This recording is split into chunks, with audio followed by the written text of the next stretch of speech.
Elias Boateng was 43 years old, a man who had spent 21 years learning that the cleanest read of a company was the one you got when nobody in the building thought you mattered. He wore a pair of gray coveralls he had owned since his second year on a hospital maintenance crew. He carried a thermos of black coffee his aunt had given him when he graduated business school.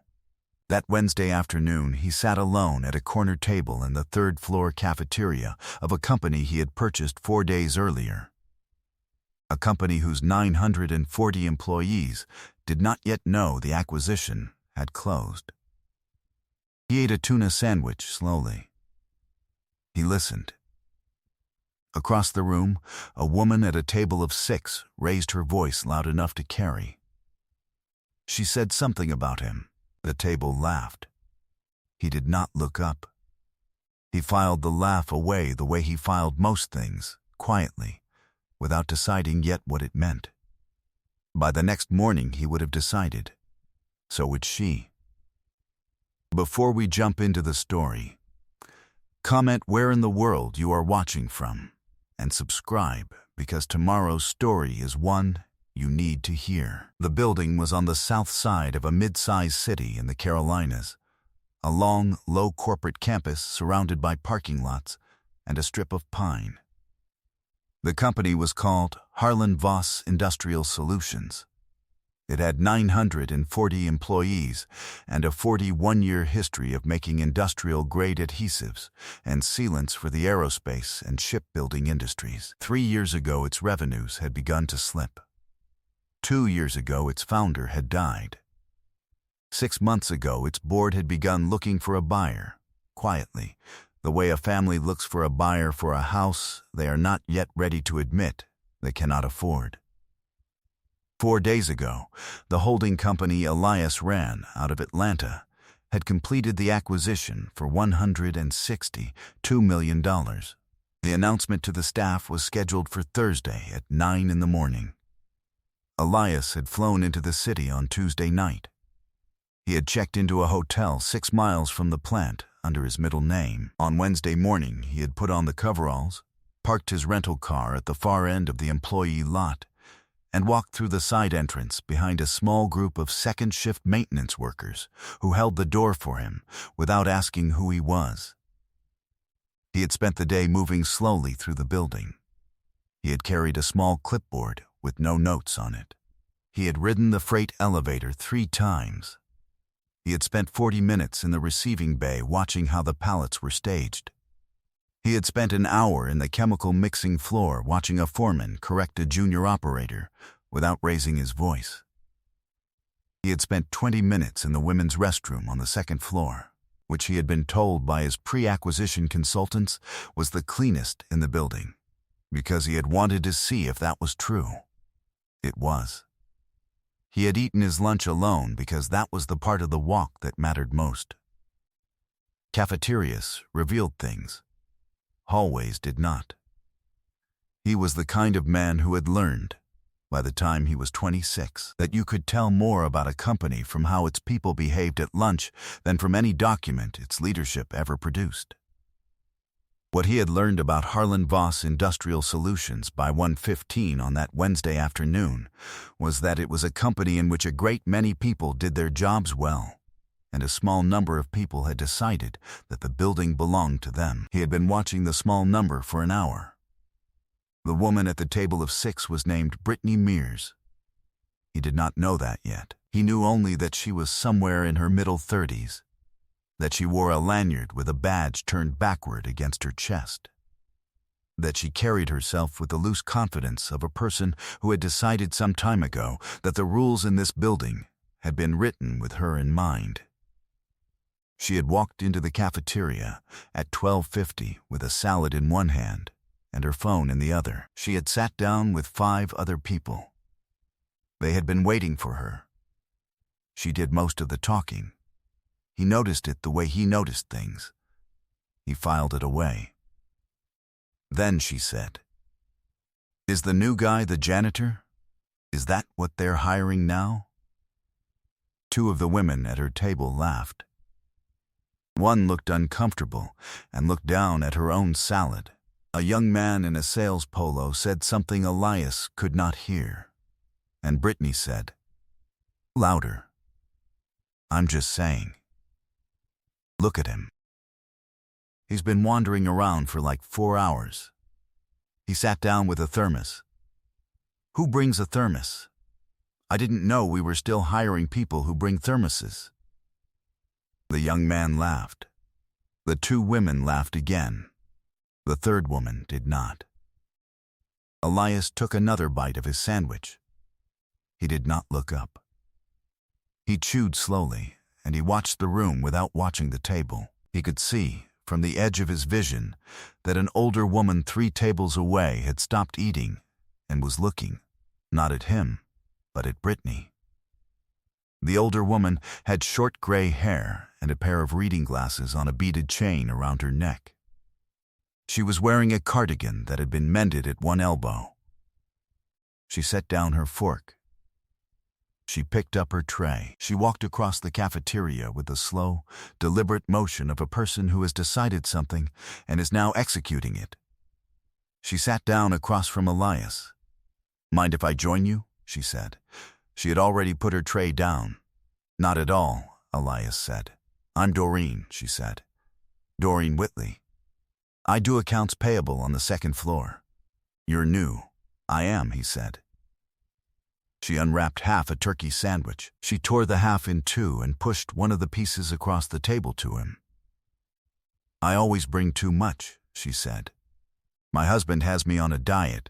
I don't want to be on a diet. So I bring too much, and I give half of it away. That's how I keep my numbers up." "That's good math," Elias said. She laughed. "Whatever your name is, I'll tell you something.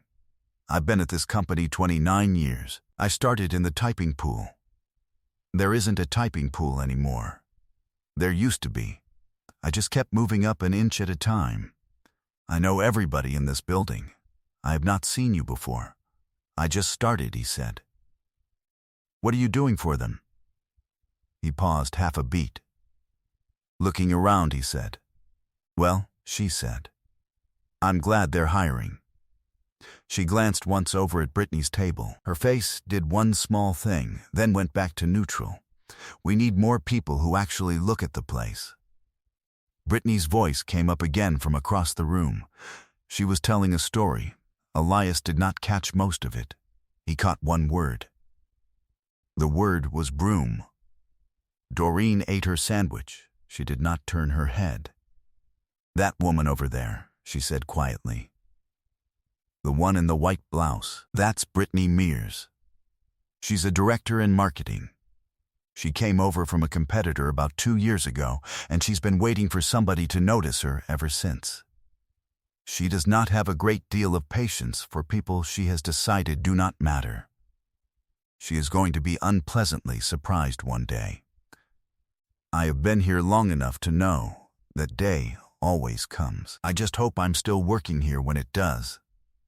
"I imagine you will be," Elias said. Doreen looked at him for a moment. She had pale gray eyes. She did not blink quickly. "You eat your lunch every day with a thermos?" she said. "I do. Good," she said. "Don't stop." She took her tray and went back to her table. 23 years ago, when Elias Boateng was 20, he had been working second shift at a state university hospital, mopping the floors on the cancer ward between midnight and 8 in the morning. He had been finishing a bachelor's degree by day and earning his way through it by night. There had been a senior administrator on that ward, a small Filipino woman named Mrs. Salonga, who had stopped him one night near the soda machine and asked him what he was studying. He had told her business administration. She had told him to come and find her when he graduated, that there was always a place at the hospital system for a young man who could see a floor honestly. He had taken her up on it. She had been the first of 3 people who, over the course of the next 2 decades, had quietly opened doors for him, while everyone else in the room was looking somewhere else. He had learned, from those three people that the world was full of buildings in which the most useful person in the room was being treated like the least important. He had learned, also, that the people who treated them that way almost always paid for it eventually. Not because anyone took revenge on them, because the people they had dismissed kept moving while they stood still. By the time he was 35, Elias had been an operations director at a hospital system, a regional vice president at a logistics company, and a senior associate at a mid-size private equity firm in Atlanta. By the time he was 40, he had co-founded his own firm, Salonga Holdings, named after the woman who had stopped him by the soda machine in 2002. He had bought 12 companies in 9 years.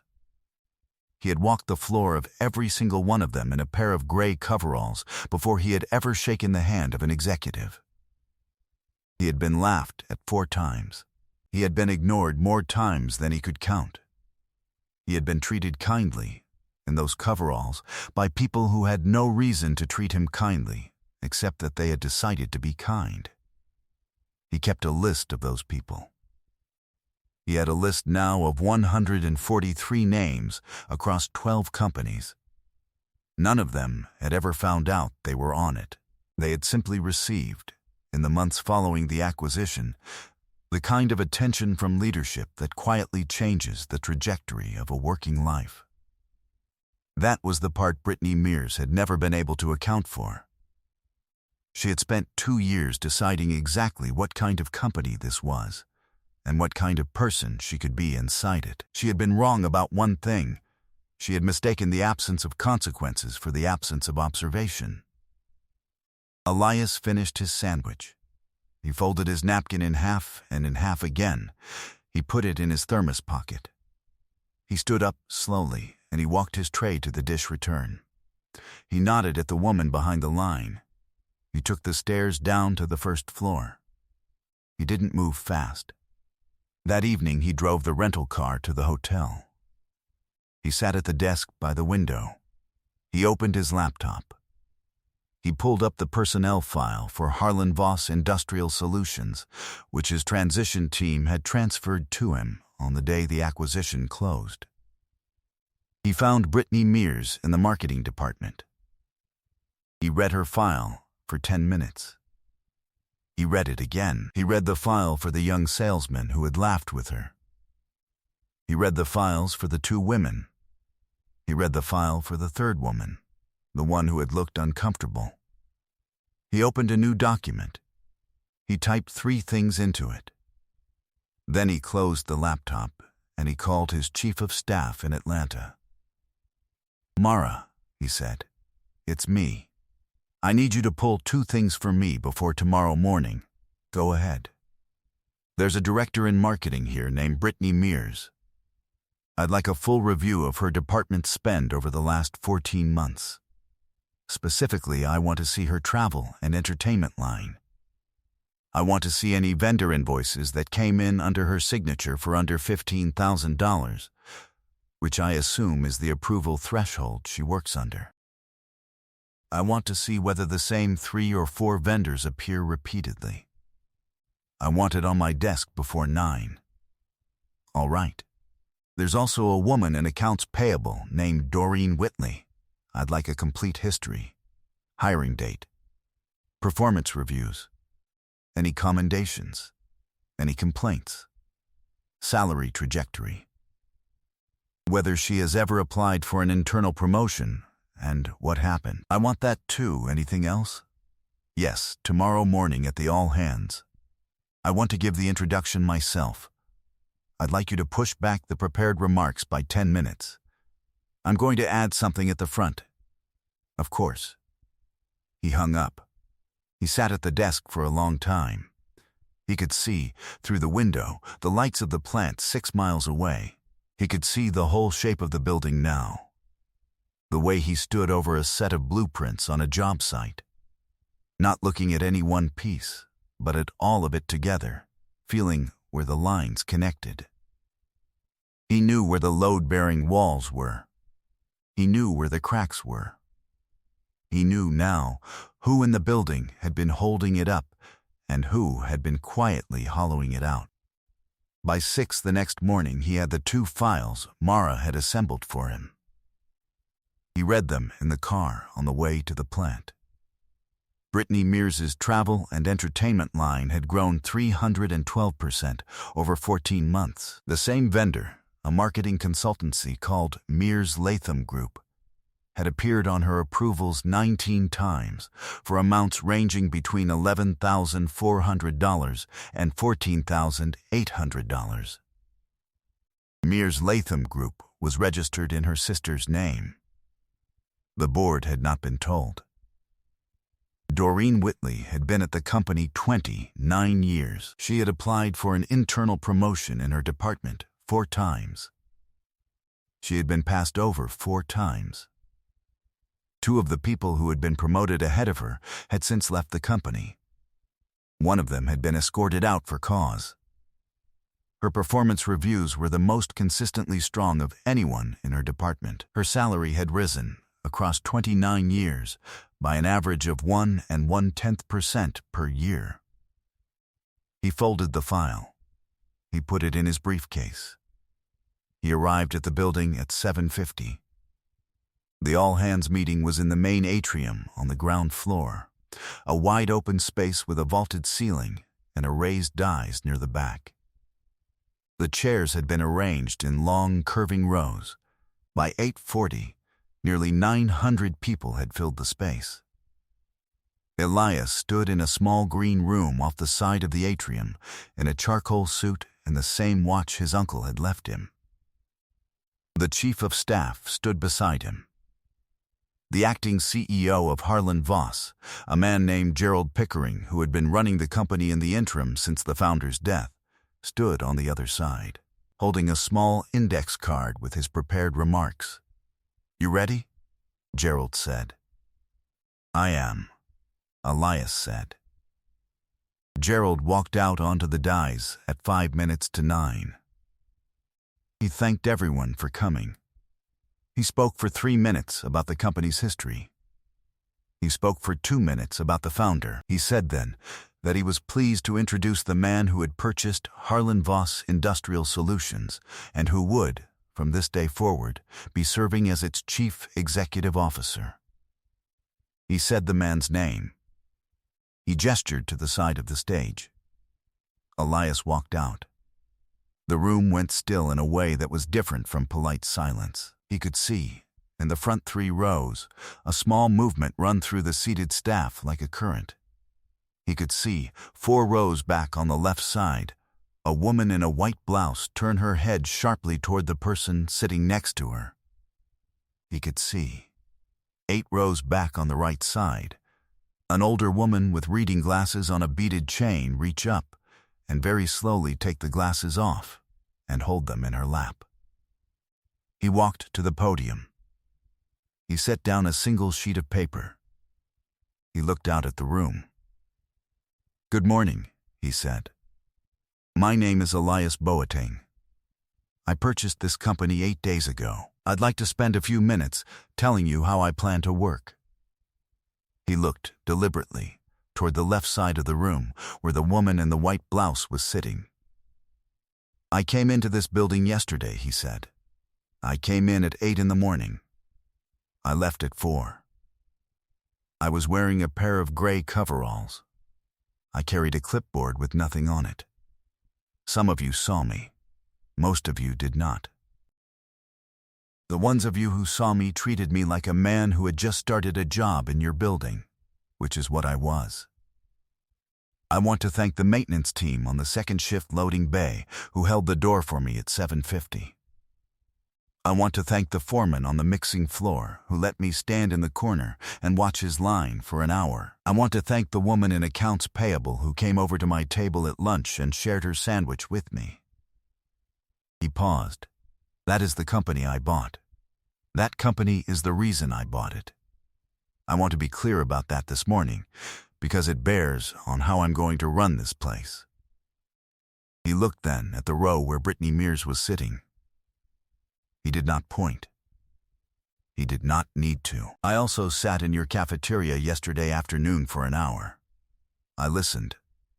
I will tell you what I heard. I heard a group of people at one table mock a man they thought was a janitor. I heard the word broom. I heard a description of my thermos. I heard a great deal of laughter at the expense of someone who, as far as those people knew, was the lowest paid worker in the room. The room was very, very quiet. I want to say this once. I am not interested, as the chief executive of this company, in what any of you think about me. I am interested in what you think about the people in this building you have decided do not matter. Because what you think about them is what you think about the company. And what you think about the company is the company. There is no other definition of it. He let that sit. He turned the page of his notes. There will be 3 changes effective immediately.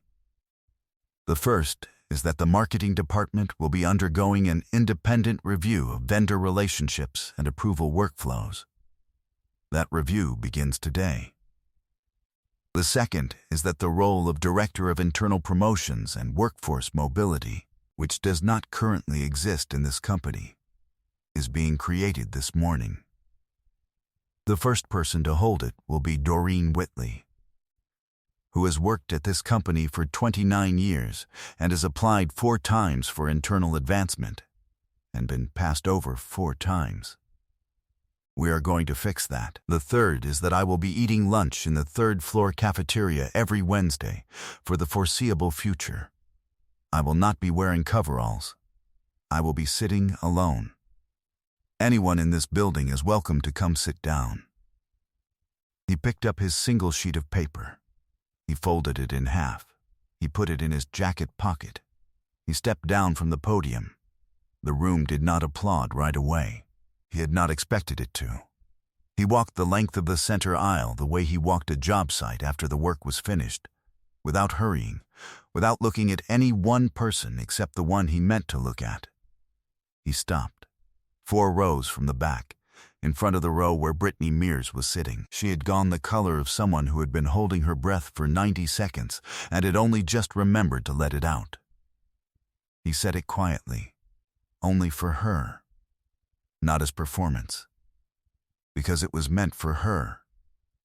You don't have to know who somebody is to treat them right. That's the part you got wrong. He walked out without looking back. It did not happen all at once. The independent review of the marketing department's vendor relationships took 6 weeks. The findings were referred to outside counsel by the end of the 2nd month. Brittany Mears was placed on administrative leave on the morning of the 40th day, and her employment was terminated on the morning of the 47th. Mears Latham Group, the consultancy registered in her sister's name, was named in a civil action to recover roughly $240,000 in undisclosed self-dealing transactions. The civil action was settled the following spring. Brittany Mears found a job eventually, at a smaller firm in a smaller city. She did not, for the rest of her working life, hold a director-level title in marketing again. She was not destroyed. She was not ruined. She was, simply, smaller than she had been. She carried the weight of what she had chosen, the way a person carries something they cannot set down. Not dramatically, just constantly. Doreen Whitley accepted the new role on the Monday following the announcement. She held it for 11 years. By the end of her tenure, she had quietly overseen the internal advancement of 318 people inside the company. 61 of them had been people in roles like the one she had spent 29 years sitting in. She retired at 68. The conference room on the 4th floor of the administrative building was renamed in her honor by unanimous board vote. She came back twice a year after she retired to have lunch with Elias in the 3rd floor cafeteria. They never sat alone. People came over. Elias kept his word about Wednesdays. He sat in the 3rd floor cafeteria every Wednesday for the next 9 years. Most weeks, by 12:20, someone had come over and sat down. Sometimes it was a maintenance worker. Sometimes it was an engineer. Once it was a man from the chemical mixing floor who had a suggestion about how the second shift handoff was being managed. A suggestion the company eventually implemented at a savings of about $400,000 a year. The man did not know, when he sat down, that his idea would be implemented. He had simply come over because the chief executive officer of the company was sitting alone with a thermos and a sandwich, and he had been raised by a mother who had cleaned office buildings for a living, never to let somebody eat alone if they didn't want to. 3 years later, on a Wednesday in October, Elias sat at the same corner table on the 3rd floor. The cafeteria was busy. The window beside him looked out onto a stand of pine trees, and beyond them, the parking lot where he had once parked a rental car at the far end. He had brought, that day, the same thermos. He had brought a tuna sandwich. He unwrapped it slowly. He took the first bite. Across the room, at a table near the door, a woman in her middle 20s, newly hired 3 weeks in, was sitting alone. She had a small lunch in front of her. She did not know anyone yet. She did not yet know who was sitting in the corner with the thermos. He picked up his tray. He walked across the cafeteria. He stopped at her table. "Mind if I join you?" he said. She looked up. He sat down. I hope you enjoyed that one. Be sure to like the video and subscribe so you don't miss the next story. I've picked out 2 more for you that I think you'll really like.